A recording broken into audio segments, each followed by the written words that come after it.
Hello everyone, कैसे हैं आप सभी। एक बार फिर से आप सभी का स्वागत है हमारे यूट्यूब चैनल सीसीएच में। और सीसीएच में आज जो हमारी क्लास होगी वो उपसर्ग की क्लास होगी। आप जानते हैं कि आपके जो एसएससी जीडी का जो सिलेबस है उसमें एक बहुत ही इंपॉर्टेंट टॉपिक है उपसर्ग और प्रत्यय। हम उपसर्ग और प्रत्यय को 2 पार्ट्स में डिवाइड करके करेंगे। तो आज की जो हमारी क्लास है वो उपसर्ग की होने वाली है। हम जानेंगे उपसर्ग है क्या। उपसर्ग जाने उससे पहले हमें ये जानना चाहिए कि शब्द और शब्दांश क्या होते हैं।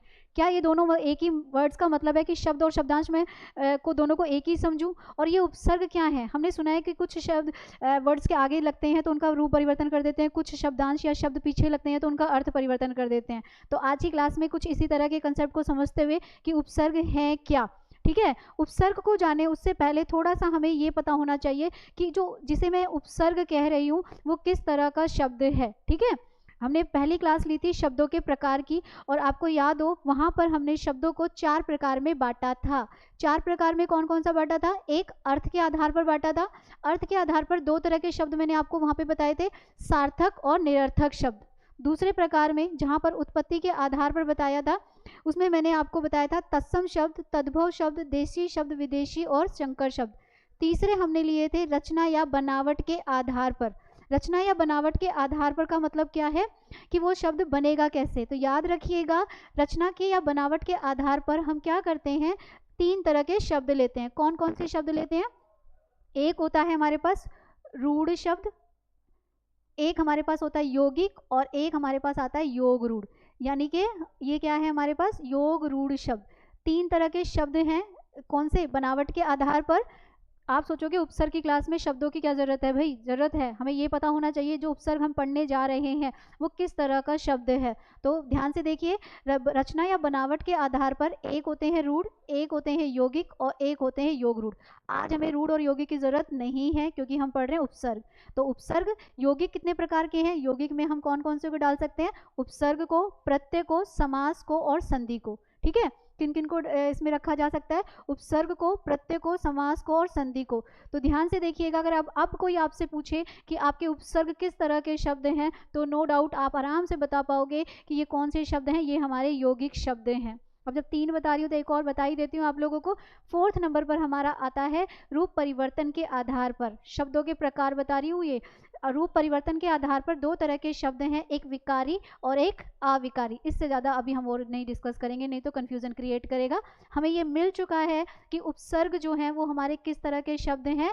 ये हमारे यौगिक शब्द हैं जो कि रचना या बनावट, यानी कि इनकी रचना की जाती है, इनकी बनावट होती है। इन्हें सृष्टि के आधार पर, सृष्टि का मतलब क्या है, बनाना, यानी कि इन शब्दों का निर्माण ये निर्माण करते हैं। इस तरह से हम समझ सकते हैं। तो ये तो हमने लिया इसका थोड़ी सी जनरल नॉलेज की जो उपसर्ग हम पढ़ने जा रहे हैं। अच्छा, एक और चीज़ बता दूं, इसमें से हम समास कर चुके हैं पहले। ठीक है। हमारे सिलेबस के अकॉर्डिंग हमारा समास वाला पार्ट हो चुका है, संधि वाला पार्ट भी हो चुका है, और आज की क्लास में आपका जो है उपसर्ग वाला पार्ट भी हो जाएगा। अब हमारा जो बचा है वो प्रत्यय, जो कि हमारी नेक्स्ट क्लास में होगा। तो आपको ये पता होना चाहिए कि उपसर्ग, प्रत्यय, समास और संधि ये चारों हमारे यौगिक शब्द कहलाते हैं।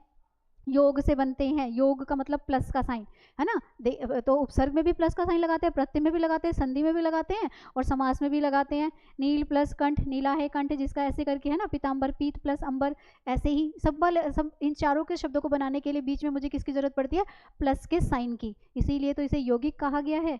ठीक है।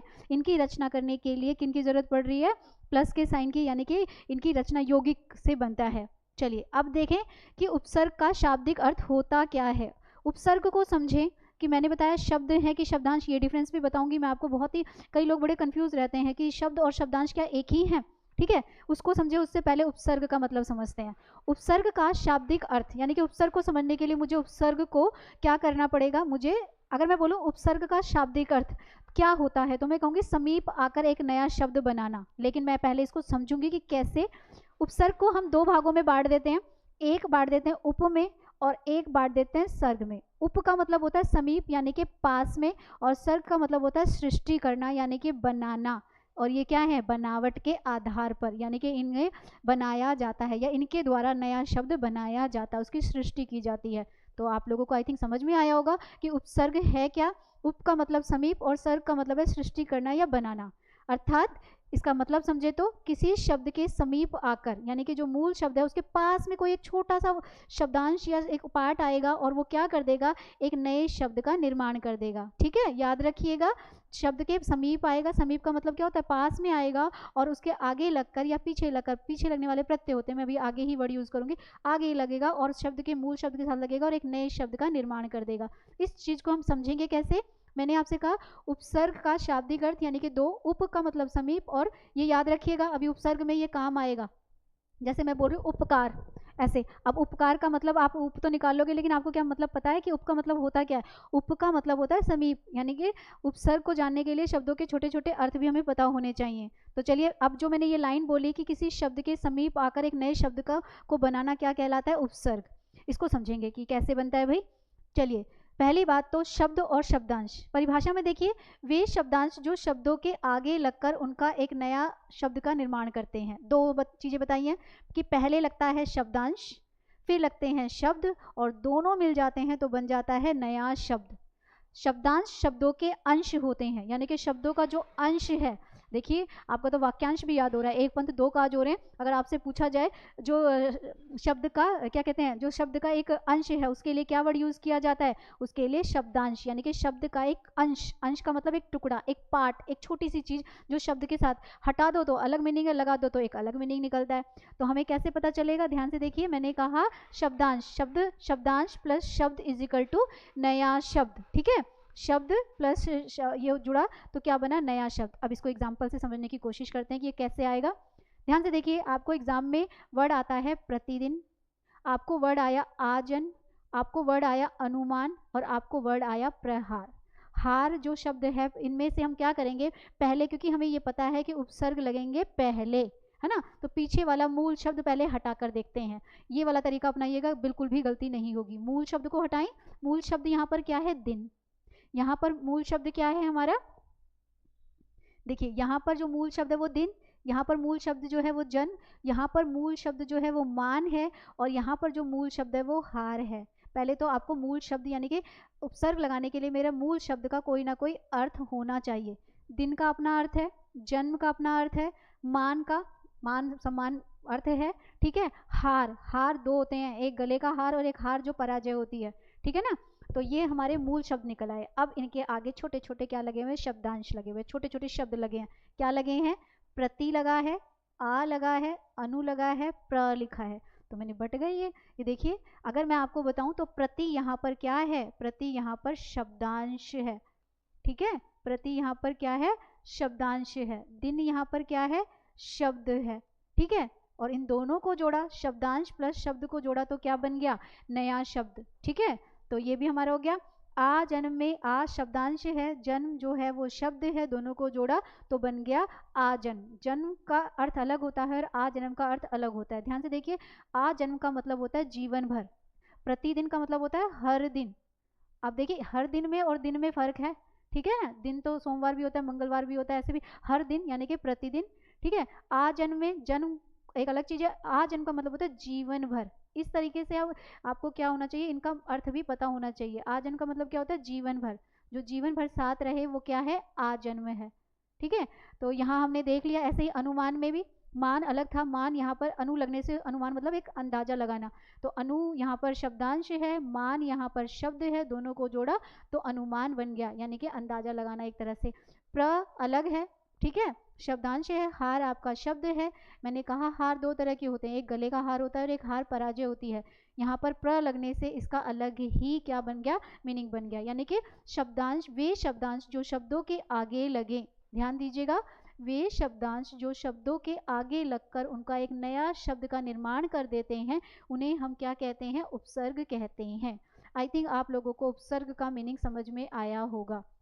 ज़्यादा टाइम नहीं लेंगे इसके मीनिंग में, लेकिन मैं इसलिए बता रही हूँ क्योंकि जब पेपर में लिखा आए उपसर्ग, अब हमें ये तो पता है उपसर्ग कह देंगे, अरे इसको क्या सीखने की ज़रूरत है, ये तो बहुत आसान है। लेकिन जिन बच्चों को यही नहीं पता कि उपसर्ग क्या है, आगे लगने हैं पीछे लगने हैं, तो कैसे फिर वो करेंगे। तो अब आपको पता चल गया है, शब्द के आगे जो शब्दांश लगता है और दोनों मिलकर जो नया शब्द बनाते हैं, यानी कि एक नए शब्द का निर्माण करते हैं। चलिए अब देखते हैं कि ये उपसर्ग होते क्या हैं या इनके क्या है। उपसर्ग एक जनरल नॉलेज बेस्ड क्वेश्चन याद रखिएगा, अगर आप नोट्स बना रहे हैं तो। उपसर्ग जिस शब्द से जुड़ते हैं उसे, यानी कि शब्दांश जिस शब्द से जुड़ेगा और जो एक नया शब्द बनाएगा, ध्यान से सुनिए, मैंने कहा शब्दांश जिस शब्द से जुड़ेगा और एक नया शब्द बनाएगा तो वो क्या बन जाएगा, हम उसे उसका मूल शब्द कहेंगे। यानी कि जो हमारे पास अभी हमने जोड़ा था प्रतिदिन में, प्रति जो था वो क्या था, शब्दांश था, ठीक है, और दिन क्या था, उसका शब्द था। पूरा जो निकल कर आया वो क्या निकल कर आया, हम कह सकते हैं प्रतिदिन। चलिए ये भी जनरल नॉलेज है, इसको हमें पता होना चाहिए। अब आती है काम की बात। काम की बात क्या है, उपसर्ग कितने प्रकार के होते हैं या उपसर्ग को हम कितने भागों में बांट सकते हैं। तो अब हम जो बेसिकली मुख्य तौर पर उपसर्ग को 3 भागों में, यानी कि जो उपसर्ग हमें देखने को मिलते हैं 3 तरह के शब्दों में देखने को मिलते हैं। कौन कौन से शब्दों में देखने को मिलते हैं, पहले हमें मिलते हैं संस्कृत के शब्दों में, दूसरे हमें मिलते हैं हिंदी के शब्दों में, और तीसरे हमें मिलते हैं आगत या विगत भी बोल सकते हो या विदेशी शब्द भी बोल सकते हो। यानी कि 3 तरह के शब्दों में मुझे क्या, आपको भी तो मिलते हैं, संस्कृत के, हिंदी के, और जो हमारी विगत या आगत या विदेशी भाषा है उनमें मिलते हैं। अब आप लोगों को फिर से मैं बोल रही हूँ, शब्दों के प्रकार की जरूरत पड़ेगी, आपको ये पता होना चाहिए, क्योंकि अभी मैं ट्रिक से भी सिखाऊंगी और इजी वे में भी सिखाऊंगी, दोनों तरीके से हम सीखेंगे। लेकिन हमें ये पता होना चाहिए कि जो हमारे संस्कृत के शब्द हैं उन्हें हम तत्सम कहते हैं। क्या कहते हैं, तत्सम, यानी कि तत्सम, संस्कृत स से तत्सम में भी सम आ रहा है, यानी कि जो संस्कृत के भाषा के शब्द होते हैं उनके आगे भी क्या लगते हैं, उपसर्ग लगते हैं, यानी कि शब्दांश लगते हैं। चलिए दूसरे हमारे क्या होते हैं, हिंदी के शब्द होते हैं, जिन्हें हम क्या कहते हैं, तद्भव शब्द कहा जाता है। तीसरे हमारे पास आते हैं विगत या आगत भी बोल सकते हो, विदेशी शब्द। विगत या आगत शब्द आता है ना, विदेशी शब्द माइंड में आता है ना, तो हम लोग सोचते हैं सिर्फ अंग्रेजी भाषा के, नहीं भाई, सिर्फ अंग्रेजी भाषा ही हमारी विगत या आगत भाषा नहीं है, बल्कि उर्दू, फारसी, ये भी हमारी क्या है, ये भी हमारी विदेशी भाषा ही कहलाती हैं। अब क्या होता है इसमें, यानी कि विदेशी शब्दों में और हिंदी के शब्दों में हम उपसर्ग बड़े आसानी से पहचान लेते हैं, क्योंकि हमारे हिंदी के शब्द हैं और इनको बांटना, इनको तोड़ना और इनमें उपसर्ग निकालना थोड़ा हमारे लिए आसान हो जाता है, क्योंकि हमारी खुद की लैंग्वेज हिंदी है। अब दिक्कत आती कहाँ है, दिक्कत हमें मेनली कहाँ आती है, संस्कृत के शब्दों में। तो उसके लिए संस्कृत के शब्दों के लिए हम ट्रिक वाला फंडा अपनाए ट्रिक वाला फंडा अपनाएंगे, जबकि हिंदी और ये जो हमारे विदेशी शब्द हैं इनके लिए हम आराम से आसानी से इन्हें पहचान लेंगे। अच्छा, इससे पहले मैं आप लोगों को एक और चीज़ बताना चाहूँगी। कभी कभार हमारा जो अदर कॉम्पिटेटिव एग्जाम होते हैं, SSC की बात नहीं कर रही हूँ, अदर कॉम्पिटेटिव एग्जाम की बात कर रही हूँ, कई जगह ये पूछा जाता है कि जो संस्कृत है उसमें जो उपसर्ग यूज़ किए जाते हैं वो कितने होते हैं। तो यहाँ पर हम जो टोटल यूज़ करते हैं वो 22 यूज़ करते हैं, याद रखना 22 यूज़ किए जाते हैं। अब ये मत सोचना कि मैं 22 के 22 याद करवाने बैठूंगी, क्योंकि वो बहुत ईजी हैं। इनमें से जो डिफ़िकल्ट हैं, जो हमें याद नहीं होते, जिनका मतलब हमें पता होना चाहिए, उनकी ट्रिक होंगी, अदरवाइज ये ईजी तरीके से पहचाने जाएंगे सिर्फ और सिर्फ इनके अर्थ को जानकर। तो आपको ये पता चल गया है कि उपसर्ग को 3 भागों में बांट सकते हैं, एक संस्कृत में, हिंदी में, और आगत या विगत बोलिए या विदेशी बोलिए। संस्कृत के शब्द तत्सम हैं, हिंदी के शब्द तद्भव हैं, और आगत या जो हमारे विदेशी शब्द हैं। तो चलिए सबसे पहले लेते हैं संस्कृत के शब्द। ये तो मैं बता ही चुकी हूँ कि संस्कृत के जो शब्द हैं उन्हें हम तत्सम शब्द कहते हैं, ठीक है। इनकी संख्या कितनी रखी गई है इनकी संख्या 22 बताई गई है, ठीक है। कितनी बताई गई है, 22 बताई गई है। अब 22 में अप है, अधि है, ठीक है, बहुत सारे हैं, उप है, उत है, बहुत सारे हैं, लेकिन हमें जो गड़बड़ होती है पेपर में वो सिर्फ और सिर्फ यहाँ होती है। और आप ये मानकर चलिए कि सिर्फ पेपर भी जो हमारा आना है वो यहीं से ही आना है, ठीक है। अगर बाकी उपसर्ग आसानी से पहचान लेंगे, कोई दिक्कत नहीं आने वाली। जो दिक्कत हमें आएगी वो कहाँ पे आएगी, निस को पहचानने में, निर को पहचानने में, दुस को पहचानने में, दुर को पहचानने में, उत को पहचानने में और सम को। मेरा ये मानना है कि जिस भी बच्चे को ये वाले जो हैं उपसर्ग पहचानने आ गए, तो समझो कि उपसर्ग से रिलेटेड कोई भी क्वेश्चन क्यों ना आ जाए उसका कभी गलत होगा ही नहीं। क्योंकि हिंदी वाले जो वर्ड हैं, कई हमने देखा संस्कृत के कई शब्द हमारी हिंदी में एज इट इज़ यूज़ होते हैं, कई हिंदी में आकर क्या होते हैं, चेंज हो जाते हैं। तो ये चेंज वाले हैं, यानी कि ये क्या होते हैं, संस्कृत के हैं और ये एज इट इज़ ही यूज़ होंगे, इनको हम बदल नहीं सकते, ये वो वाले हैं। तो चलिए देखें ज़रा इसमें क्या होता है। इसको हम क्या करेंगे, 2-2 भागों में बांटेंगे, अभी अलग से भी समझेंगे अभी, और इनको भी क्या किया है, निस और जो निर है इनमें कोई डिफरेंस नहीं माना गया। लिखने में ही निस और निर आ रहा है, लेकिन अर्थ दोनों का एक सा ही आएगा। अभी मैं आगे आपको टेबल में समझाऊंगी। दुस का और दुर का मीनिंग भी हमारा एक जैसा ही आएगा, यानी कि इन चारों को 4 काउंट ना करके मैं 2 काउंट कर लूँ तो गलत नहीं होगा। इनको 4 काउंट ना करके अलग अलग 4 उपसर्ग 22 में से 4 ना काउंट करके मैं क्या करूँ, 2 काउंट करूँ तो मैं गलत नहीं बोल रही हूँ, ठीक है। एक उपसर्ग हमारा आता है उत उपसर्ग, और एक हमारा बहुत बहुत बहुत इंपॉर्टेंट है जो कि सम है। मुझे तो ऐसा लगता है कि कोई भी कॉम्पिटेटिव एग्जाम ऐसा बाई चांस ही होता होगा जिसमें सम का इस्तेमाल ना हो। और आप लोगों को अगर संधि विच्छेद याद है जिसमें मैंने व्यंजन संधि कराई थी, वहाँ पे सम से रिलेटेड एक ट्रिक बताई थी, और मैंने उस टाइम कहा था कि जब आप उपसर्ग करेंगे तो ये ट्रिक आपकी वहाँ पर काम आएगी। ठीक है, वहाँ पर क्या होगी, ये ट्रिक आपकी काम आएगी। अब जरा देखना आपको कि कितना याद है, कि आप वो ट्रिक याद कर रहे हैं, उस फंडे को यहाँ यूज़ कर पा रहे हैं कि नहीं कर पा रहे हैं। तो मैंने आपको बता दिया संस्कृत के जो हमारे उपसर्ग हैं। चलिए संस्कृत के पहले कुछ शब्द ले लें। पहले मैंने आपसे कहा जो इजी वाले हैं। पहली बात तो जो हमारे उपसर्ग होते हैं इनका कुछ कुछ मीनिंग हमें पता होना चाहिए। अगर हमें मीनिंग पता है तो हम क्या करते हैं, यहाँ पर मैंने एग्जाम्पल से लिए, आप इसका एंड में स्क्रीनशॉट जरूर लीजिएगा, ये बहुत ही सेलेक्टेड है और इनकी प्रैक्टिस करिएगा और जो बताने की कोशिश की एक बार रीडिंग करिएगा आपको आ जाएंगे। चलिए तो पहला मैंने लिया है, मेरे पास एक क्या वर्ड आए हैं, मेरे पास वर्ड आया है आजन, ठीक है, मेरे पास वर्ड आया है आदान, और मेरे पास एक वर्ड आया है क्या है, आगमन। ठीक है, अब मुझे ये कह रहे हैं कि इनमें से आप क्या करोगे, आप इनमें से उपसर्ग निकालो। ठीक है, इसको उपसर्ग को और अर्थ को तो समझे उससे पहले ही अभी मैंने आपसे कहा था कि पहले हमें क्या निकाल देना है, एक शब्द, मूल शब्द निकाल देना है। यहाँ पर निकाल दिया, आप ध्यान से देखिए, ये मेरे निकल गए मूल शब्द। कॉमन सी बात है, तीनों में क्या बच गया है, आ बच गया है, और ये आ जो है वो क्या है, शब्दांश है। एक तो ये तो इजी था, मैंने कहा ना हिंदी के जो शब्द हैं उन्हें तो हम रीडिंग करके ही निकाल लेंगे, निकल भी गया। लेकिन ओवर कॉन्फिडेंस अच्छी चीज़ नहीं होती है, हमें शब्दों का अर्थ भी पता होना चाहिए, क्योंकि आपका एसएससी जीडी का पेपर डायरेक्ट नहीं है, प्रैक्टिकल फॉर्म में है, स्टेटमेंट वाइज है, तो शब्दों के अर्थ आपको पता होने चाहिए। अब जो ये आ निकला है, जो उपसर्ग निकला है, आ का मतलब क्या होता है, पूर्ण, जो चीज़ किसी चीज़ को पूर्ण करे, पूरा करे या तक। अब देखो जरा, पहला आ जन्म तो पूर्ण कर रही है, पूरा जीवन भर, है ना, तो पूर्णता का आ रहा है। आदान, आदान का मतलब भी क्या है, एक तरह से पूरा ही पूरे की तरफ ही इंडिकेशन कर रही है। और आगमन, आगमन का मतलब भी क्या है, पूरी तरह से आना ही है। तो यानी कि आ का क्या अर्थ हुआ, पूर्ण या तक हम कह सकते हैं। दूसरा लेते हैं अनु का, याद रखिएगा ये बहुत काम की चीज़ है, हमें शब्द बस इन 22 को, या 22 तो मैं कह रही हूँ हिंदी वाले तो हमें शायद रीडिंग से ही आ जाएंगे, हमें जो दिक्कत आएगी जो भी मैंने सेलेक्टेड 5-6 छोड़े हैं उनमें आएगी, अदरवाइज इनमें नहीं आएगी। देखिए अनु का मतलब होता है जब किसी चीज़ की कमी होती है, जिसे हम अभाव कहते हैं, यानी कि किसी चीज़ की अगर कमी है और अगर मुझे उसका अर्थ पता है और मैं इस शब्द को डिवाइड भी नहीं कर पा रही, तब भी मैं क्या करूँगी, आराम से बता दूंगी। तो मुझे पता चला अनु का क्या अर्थ है, अभाव। ठीक है, तो यहाँ पर मेरे पास एक वर्ड आया है अनमोल, अनदेखी, अनजान। ठीक है, मोल एक शब्द है, ठीक है, यहाँ पर मोल एक शब्द है, देखी एक शब्द है, जान एक शब्द है। अब यहाँ पर इनके क्या लगे हैं, शब्दांश। ठीक है, इनके आगे क्या लगे हैं, शब्दांश। और अन क्या बता रहा है, अनमोल, अभाव की तरफ, अनमोल है, कोई चीज संभाल कर रखो उसका अभाव है, तो भी तो वो क्या है, अनमोल है। अनदेखी, अनदेखी है मतलब ये चीज मैंने बहुत कम देखी, तो उसका भी तो अभाव है। यानी कि यहाँ पर जो अन शब्द है वो मुझे किसका अर्थ बता रहा है, अभाव का बता रहा है। तीसरा देखिए अति, अति, अति का मतलब तो अति ही होता है, ये तो हमने वाक्यांश में यूज किया, विलोम शब्द में भी यूज किया, और कई जगह तो पर्यायवाची शब्द में भी मैंने इसे यूज किया है।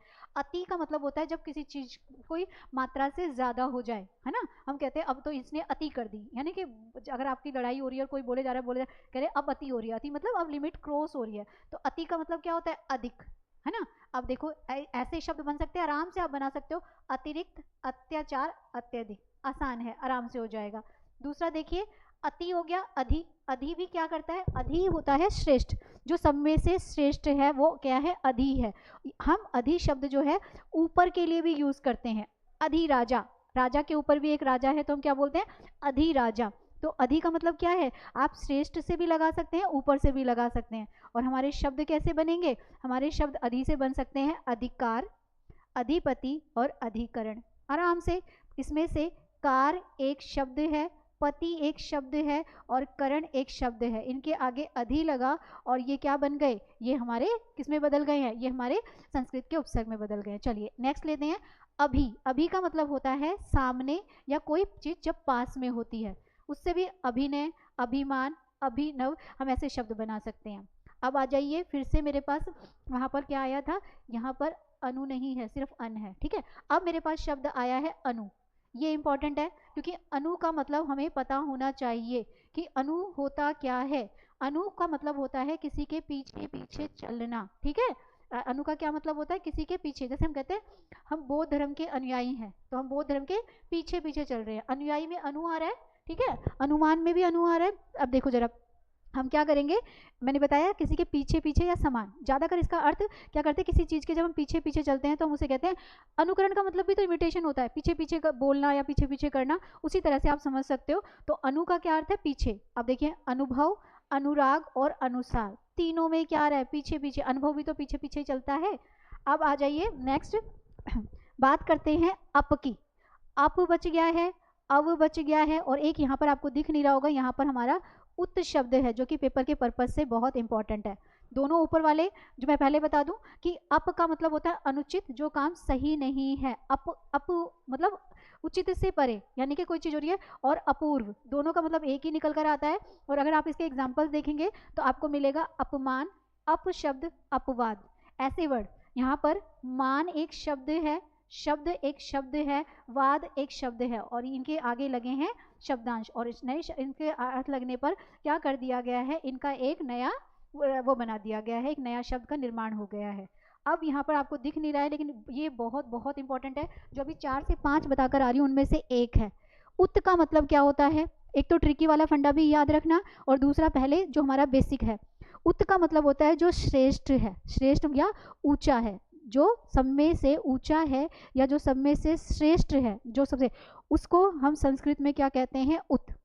और आगे इसी के साथ में ही मैंने आपको जो है वहाँ पर बताया था, जब हमने व्यंजन संधि की थी, तब मैंने कहा था जब भी कभी आधा च, आधा ल या आधे अधूरे शब्द आते हैं तो हम वो किस में बदल जाते हैं, वो त में बदल जाते हैं। तो ये चीज़ हमारी अभी काम आने वाली है। लेकिन पहले बेसिक मैंने आपसे कहा, उत का मतलब क्या होता है, उत का मतलब होता है जो चीज़ ऊंची है या जो चीज़ श्रेष्ठ है। अब ध्यान से देखिए, ये सारे के सारे एग्जाम्पल्स हमारे पेपर में आए हैं। उत्थान, उत्कृष्ट, उत्साह, कॉमन सी बात है। अब कोई आपसे पूछे बताइए इसमें ये वाला उपसर्ग है, ये उपसर्ग है, या उत्थान का मतलब होता है ऊपर उठना, अभी तो मैंने बताया ऊंचा, ठीक है। उत्कृष्ट का मतलब भी ऊपर की तरफ इंडिकेशन कर रहा है, ठीक है। उत्साह क्या होता है, उत्साह श्रेष्ठ भी हो सकता है, ऊंचा में उत्साह बढ़ रहा है, यानी कि ऊपर की तरफ की इशारा कर रहा है। तो जहां पर भी आपको ऊंचा या श्रेष्ठ जैसे शब्दों का क्या होगा, आभास होता है कि इस तरह की बात हो रही है, तो नो डाउट ये हमारा कौन सा हो जाएगा, ये हमारा इसमें कौन सा उपसर्ग होगा, इसमें उत उपसर्ग होगा। इसके अलावा जो व्यंजन संधि के समय आपको एक बात बताई थी वो जरूर याद रखिएगा। देखिए अब आता है हमारे पास एक और, वहां पे उत शब्द था, यहाँ पे उप है ना, यहाँ पे वहाँ पे क्या था, उप। अभी मैं आप लोगों को जब उपसर्ग का शाब्दिक अर्थ बता रही थी तो मैंने कहा था उप को याद रखना, काम आएगा।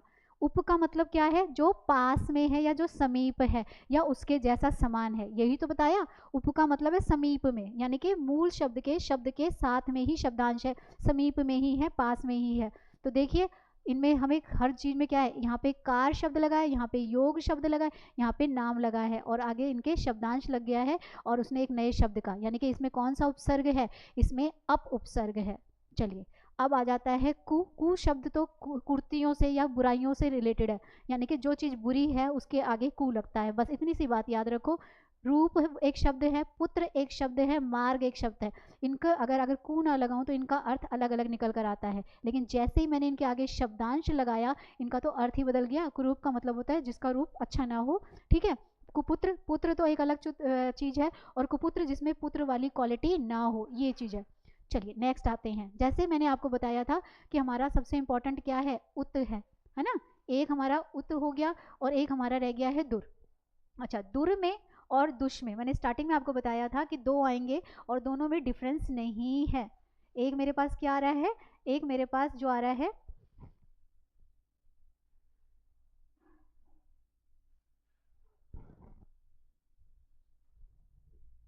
चलिए सबसे पहले तो एक वर्ड मेरे पास है दुर और एक मेरे पास आ रहा है दुश। दोनों का मतलब क्या लेंगे, एक जैसा ही। बस जब आप वर्ड को पढ़ो तो देखिएगा उसमें र का साउंड आ रहा है कि स का आ रहा है, तो आप बता देंगे। दुर और दुश को हम किससे किससे मतलब लगाते हैं, जो चीज़ बुरी है और जो कठिन है, ठीक है।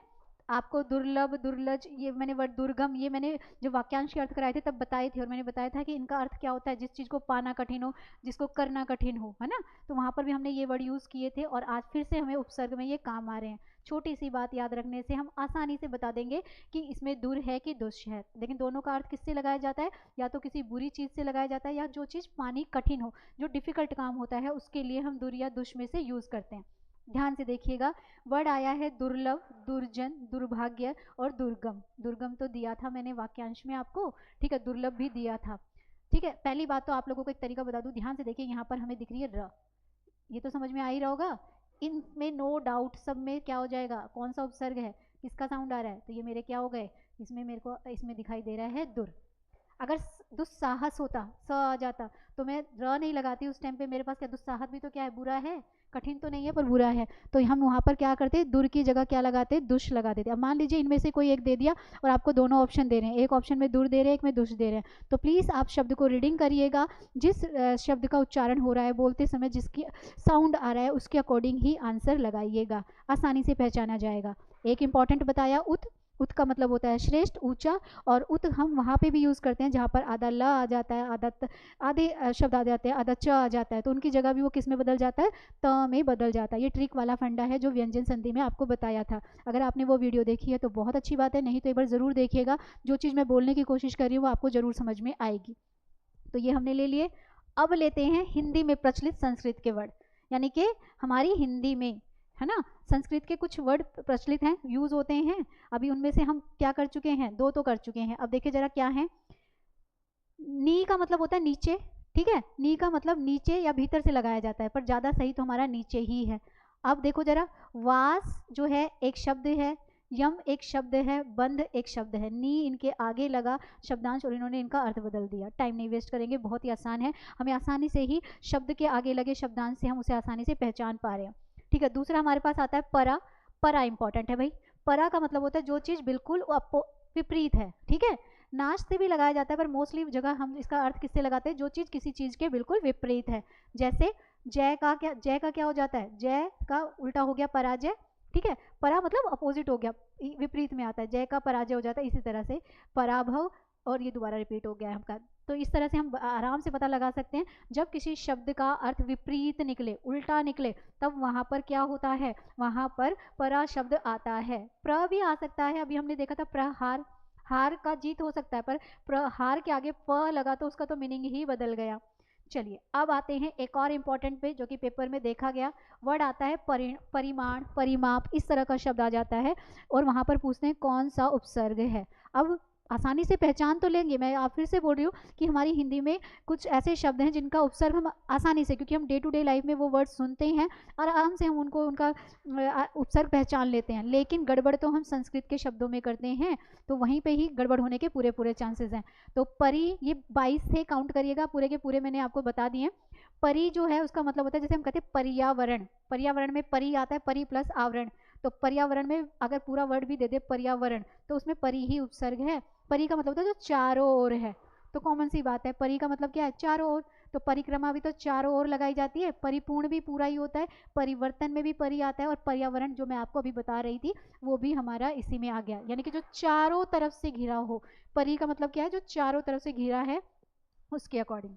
अब आ जाइए, दो हम कर चुके हैं, अभी मैं आपको फिर से याद दिला दूं। एक मैं आपको उत के बारे में बता चुकी हूँ, दूसरा मैं आपको दुर और दुष के बारे में बता चुकी हूँ। पेपर में ये आने चाहिए, बाकी आपको आते हो या ना आते हो वो तो इजी पार्ट है।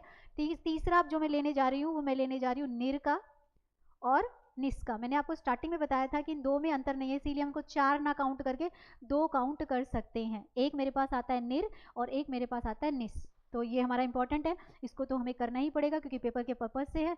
तो निर और निस में देखिए क्या मतलब होता है, इसका मतलब होता है निस यानी कि बिना, किसी चीज़ के बिना। और मैं आप लोगों को ये काम बताती हुई आ रही हूँ कि जब हमें किसी चीज़ को पॉजिटिव से नेगेटिव में बदलना हो, आना और जाना, तो हम न का और आ का इस्तेमाल करते हैं।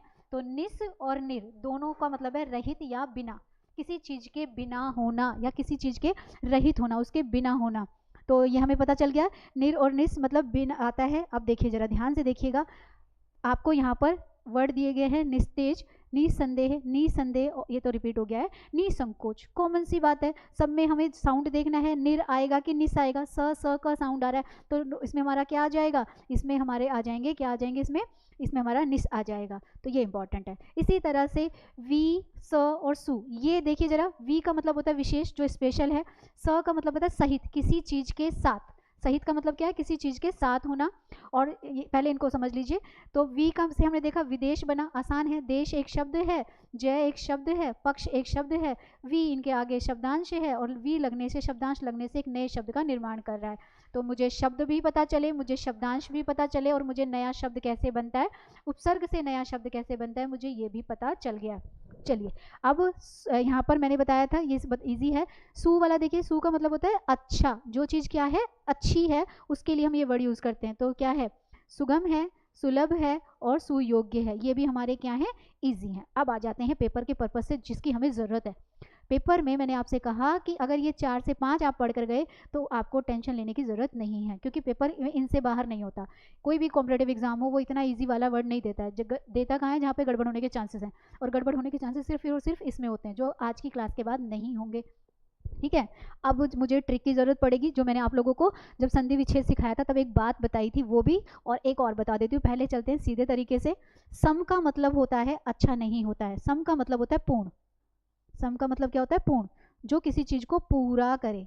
ठीक है, जो क्या करता है, सम का मतलब होता है पूरा करना, पूरा करना, पूरा मतलब संपूर्ण, मतलब किसी चीज़ को पूरी कर देना, इस तरह से। तो जोड़ना नहीं है, जोड़कर भी किसी चीज़ को पूरा किया जाता है, ऐसे भी ले सकते हैं। तो सम का मतलब आपको पता चला कि पूर्ण या पूरा होता है। अब देखो जरा हम कैसे, एक तरीका मैंने आपको बताया था, जिन शब्दों के ऊपर ये दिखता है ना, 2 शब्दों में दिख रहा है, याद ध्यान से देखिएगा, ये मैंने आप लोगों को ट्रिक में बताया था वहाँ पर कि जब भी किसी शब्द के बीच में म ये न की बिंदु दिखे तो आप उसे किस में बदल दोगे, उसे म में बदल दोगे। एक तरीका तो ये है। संपूर्ण में भी स है और फिर मैं क्या करूँ, इसको पूर्ण करने के लिए म कर दूँ, प्लस मैं इसको कर दूँ पूर्ण। ये देखिए संधि विच्छेद भी हो गया है, उपसर्ग भी पता चल रहा है। संभव में सम प्लस भव, क्या हो गया है, सम प्लस भव हो गया है, तो ये हमारा हो गया। अब यहाँ पे बच गया सम, सम्मान। अब ये देखिए सम्मान में मैं इसको पूरा करना है, क्योंकि इसका मीनिंग क्या निकल कर आता है, सम का मतलब ही किसी चीज़ को पूरा करना। अब मैं इसको ऐसे लिखूंगी तो ये पूरा कहाँ हुआ, मुझे इसको पूरा करना है, तो मैं इसको क्या कर दूंगी, मैं इसको पूरा करूंगी, क्योंकि सम का मतलब क्या होता है, पूरा करना। सबसे ज़्यादा इंपॉर्टेंट यही है, यहीं से ही आपके कवर होते हैं पेपर में। तो ये हमने हिंदी में प्रचलित संस्कृत वाले शब्द भी देख लिए। अब हम हिंदी के शब्द देख लें, ये बेचारे परेशान नहीं करते हैं, ये बहुत इजी वर्ड होते हैं जो हमारी डे टू डे लाइफ में यूज़ होते हैं, और इनको आप आसानी से बिना प्रैक्टिस के भी पहचान सकते हो। जैसे अध का मतलब होता है आधा, अन का मतलब होता है अभाव, उन का मतलब होता है एक कम, यानी कि किसी चीज़ में एक कम। यहाँ पर दिया गया इसका मतलब 4 है, जैसे हम बोलते हैं चौराहा, तो 4 राहें। ठीक है, बिन का मतलब होता है बिना, रहित ही ले लो, मतलब तो यही निकल कर आता है रहित, किसी चीज़ के बिना या किसी चीज़ के रहित यानी कि होना। ठीक है, और भर का मतलब होता है किसी चीज़ को भरकर यानी कि पूरा करना, एक तरह से मीनिंग लिया। दू का मतलब होता है हीन होना या बुरा होना, और पर का मतलब होता है पराया। ये तो हुए इसके अर्थ जो कि हिंदी भाषा में है और हम आसानी से इनको पहचान लेंगे। इनसे बनने वाले शब्द भी क्या बोलते हैं, ईजी ही बनते हैं। अब कोई मेरे को वर्ड दे दे अध पका, तो मैं आराम से बता दूंगी कि इसमें अध जो है वो शब्दांश है, पका जो है वो शब्द है, अधमरा में मरा शब्द है और अध जो है उपसर्ग है। इसी तरह ही अनजान, अनपढ़ और अनमोल, तीनों में ही अन उपसर्ग है। 29, वैसे तो आधा ना आना था लेकिन हम इसको काउंट वैसे ही करेंगे, 39 और 59 सब में हमारा ये क्या कर दिया गया है, स्पेलिंग में थोड़ी सी गड़बड़ है। ठीक है, चौराहा, चौमासा और चौपाई, ऐसे ही हमारे नीचे भी हमें वर्ड बनाए गए हैं। बिन भी किससे बने हैं, बिन से बने हैं। बिन मांगे, ठीक है, बिन खाए और बिन बोए, तो ये मांगे, बोया एक शब्द है, खाया एक शब्द है और मांगे एक शब्द है, और इनके आगे लगा है बिन। ये हिंदी के शब्द हैं, इनके लिए ज़्यादा प्रैक्टिस करने की ज़रूरत नहीं पड़ती। अब देखिए एक वर्ड आया भरपेट, भरपूर, भरमार। मार एक शब्द है, पूर एक शब्द है, पेट एक शब्द है और उपसर्ग लगे हैं भर। भरपेट मतलब भर पेट भरकर, भरकर ही तो आता है, पूरा ही तो करता है। ऐसे ही आप देखिए दुबला, दुकान, दुलारा, ये हमारे शब्द हैं, इनके आगे लगे शब्दांश हैं और जुड़ने के बाद बन गया एक नया शब्द। चलिए फिर आता है पराया। पराया में परतंत्र, परदादा और ये प्रदेश हो सकता था। चलिए हम इसको वर्ड बना देते हैं, एक वर्ड हम बना देते हैं प्रदेश। ठीक है, तो ये हमारा क्या बन गए, इसमें हमारा आ जाएगा पराया, प्रदेश। विदेश ले लो, ठीक है, विदेश तो नहीं आएगा, पर नहीं आएगा फिर, तो हम अभी फिलहाल ये ले लेते हैं। चलिए, तो ये हमारे क्या हो गए, ये हमारे हिंदी वाले हो गए। अब आ जाएं जो हमें परेशान तो कभी कभी कर भी दें ना भी करें, विदेशी शब्द है ना, तो विदेशी से आई हुई चीज़ें तो थोड़ी बहुत तो कभी कभी कर ही देती हैं, पर कोई बात नहीं, उनको भी हम आराम से कर लेंगे। मैंने अभी आपको बताया था कि आगत या विगत या विदेशी सिर्फ अंग्रेजी भाषा वाले शब्द नहीं होते हैं, हमारी उर्दू, फारसी, अरबी जो भी हम बाहर की लैंग्वेज यूज़ करते हैं वो भी विदेशी भाषा ही कहलाती हैं। तो चलिए देखें ज़रा कौन कौन से हैं शब्द हमारे पास आते हैं। कम का मतलब है थोड़ा, खुश का मतलब होता है प्रसन्न होना, गैर का मतलब होता है जो पराया है, ना तो मैं आपको बताती आ रही कि नहीं के लिए इस्तेमाल करते हैं, ठीक है। यहाँ पर लिखा है बंद, बंद का मतलब बुरा लिया है इन्होंने, ठीक है। बे का मतलब, बे किसी चीज़ के लिए हम कहते हैं अभाव के लिए। ल शब्द जो है वो भी बिना के लिए लिया जाता है, ठीक है। सर के लिए हम श्रेष्ठ वर्ड, इंग्लिश वर्ड है, श्रेष्ठ वर्ड लेते हैं, और हम के लिए हम साथ में हैं, हम कहते हैं हम साथ में जा रहे हैं, तो हम साथ में, हम किसके, किसी साथ के लिए आता है। और हर शब्द यहाँ पर दिया है जो कि प्रत्येक के लिए है। अभी तो बताया था प्रतिदिन का मतलब होता है हर दिन। अब देखो जरा इनसे बनने वाले शब्द बहुत आसान है। वर्ड आया कर्म, कम खर्च, इसमें खर्च शब्द है जिसका अर्थ अलग है, कम शब्दांश है, लेकिन कम खर्च का मतलब कम खर्च करने वाला, ठीक है। कम उम्र, उम्र एक शब्द है, कम जो है वो आपका शब्दांश है, इस तरह से आप पता लगा सकते हो। ऐसे ही खुशबू, गैर कानूनी, नाखुश, बदबू, बेदाग, ऐसे हमारे बहुत सारे शब्द हैं जिनका आप स्क्रीनशॉट लीजिए और प्रैक्टिस करके देखिएगा, इसको आप इजीली पहचान लेंगे। तो अभी हमने उपसर्ग कितने प्रकार के किए, हमने उपसर्ग 3 प्रकार के किए, संस्कृत के, ठीक है। दूसरे हमने संस्कृत से जो हिंदी में आए वो लिए, और तीसरे हमने कौन से लिए, विदेशी शब्द लिए, या जिसे मैं आगत, विगत, या मैं कह रही हूँ जो हमारी हमारी भाषा के नहीं है, हमारी भाषा में अन्य भाषाओं से आ गए हैं। तो चलिए ये तो हमने किया, अब थोड़ी सी प्रैक्टिस कर लें, पेपर के पर्पज़ से लिया है, और जो जीडी में आपके पेपर में आए हुए हैं उन्हीं क्वेश्चंस को प्रैक्टिस में 1-2 में डाला है। आने वाली क्लासेस में एक पर्टिकुलर क्लास उपसर्ग और प्रत्यय की सिर्फ प्रैक्टिस क्लास ही होगी, क्योंकि पहले कंसेप्ट को समझे फिर प्रैक्टिस करें तो अच्छा लगता है। तो चलिए देखिए, वर्ड आया है निर्गुण।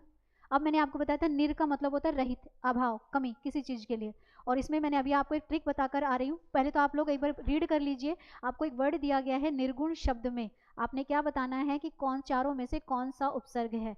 क्या इसमें नी उपसर्ग है, निर उपसर्ग है, नी के साथ नीचे अलंत लगा है, ये है, या निस है। अभी दोनों का मतलब बताया था कि निर और निस दोनों एक ही हैं, इनको 2 ना काउंट करके 1 काउंट करेंगे, और इनका मतलब है नी मतलब रहित, किसी चीज़ के बिना। अब देखो जरा, मैं यहाँ पर मैं अभी आपको बताकर आ रही हूँ कि क्या आ रहा है, र क साउंड आ रहा है, तो कॉमन सी बात है, ये मेरा निस नहीं होगा, ये मेरा क्या होगा, निर। याद रखना ये और इसमें फ़र्क है, क्योंकि इसे पूरा करने के लिए मुझे किसकी हलंत की ज़रूरत पड़ेगी, तो इसका करेक्ट आंसर क्या होगा, 3rd। चलिए नेक्स्ट देखें, फिर से एक और वर्ड आया है, फिर से नी और स का हम डिफरेंस समझेंगे, पर इस बार हमें नी का नहीं दिया, कभी कभार इसमें डिफिकल्टी होती है, बट मैं अभी आप लोगों को बताती हूँ कि कैसे करेंगे।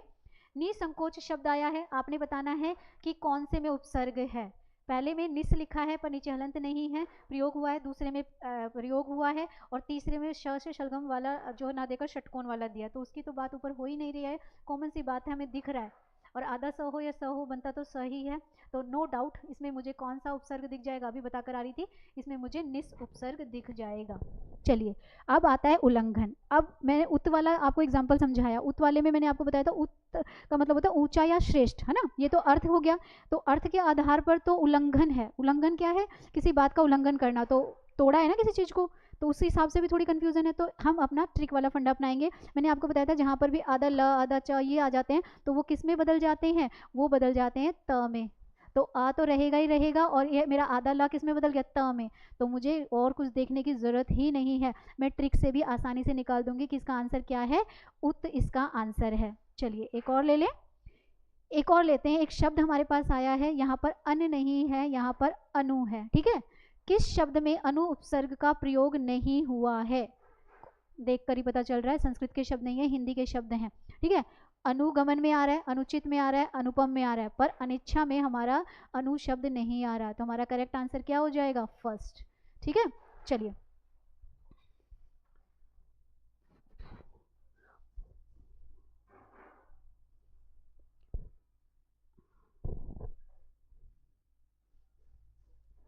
एक और एग्जाम्पल लेते हैं, निर अपराध। निर अपराध का मतलब क्या होता है, निर का मतलब अभी बताया था, निर मतलब अपराध, मतलब बिना अपराध किए जो काम किया जाए, निर अपराध। तो कॉमन सी बात है, इसमें भी हमारे पास क्या रहा है, निर का उपयोग हो रहा है, तो आसानी से हम बता पा रहे हैं कि इसमें क्या है, निर जो है वो उपसर्ग है। चलिए, वीडियो अगर अच्छी लगी हो तो वीडियो को लाइक करिएगा। एक और चीज़ मैंने अभी आपको बताया कि उपसर्ग तो हमारे कैसे शब्दांश है जो शब्दों के आगे लग रहे हैं, तो अभी तो सिर्फ आगे वाले शब्दों को ही हमने डिस्कस किया। नेक्स्ट क्लास में हम प्रत्यय करेंगे, और प्रत्यय में हम क्या करेंगे, जो शब्द पीछे लगते हैं, नहीं शब्दांश जो पीछे लगते हैं। अब से पहले शब्दांश शब्दों के आगे लगकर अर्थ बदल रहे थे, अब प्रत्यय जब करेंगे तो शब्दांश शब्दों के पीछे लगेंगे और उनका अर्थ परिवर्तन करेंगे। अच्छा, इस और अगर एक बात और आप लोगों से करनी थी, अगर आपको और मोर इन्फॉर्मेशन चाहिए तो आप हमारी इन सभी साइट पे जाकर ज़्यादा से ज़्यादा इन्फॉर्मेशन गेन कर सकते हैं। Thank you.